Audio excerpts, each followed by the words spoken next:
ಜನ ಈಗ ವಾಪಸ್ ಕಳಿಸಿದ್ರು, ಇನ್ನೂ ಎಷ್ಟು ಜನ? ಇಲ್ಲ, ಈಗ ನೆನ್ನೆನೂ ಕೂಡ ಫ್ಲೈಟ್ಸು ಬಂದಿದ್ದಾವೆ, ಇವತ್ತು ಕೂಡ ಫ್ಲೈಟ್ಸು ಬರ್ತಾ ಇದ್ದಾವೆ.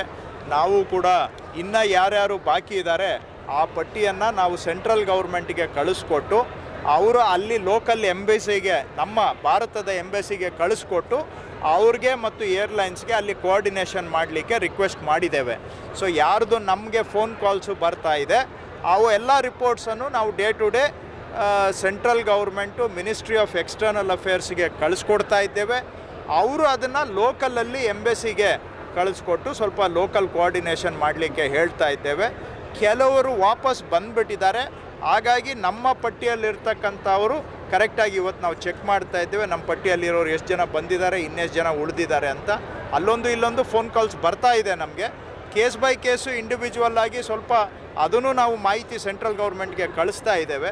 ಯಾಕಂದರೆ ನೇರವಾಗಿ ನಾವು ಅಲ್ಲಿ ಹೊರದೇಶದಲ್ಲಿ ಮಾಡೋದು ಕಷ್ಟ. ಏನೇ ಮಾಡಿದರೂ ಸೆಂಟ್ರಲ್ ಗೌರ್ಮೆಂಟ್ ಮುಖಾಂತರವಾಗಿ ಮಾಡಬೇಕು, ಅವ್ರ ಜೊತೆ ಕೋಆರ್ಡಿನೇಷನ್ ಮಾಡ್ತಾ ಇದ್ದೇವೆ.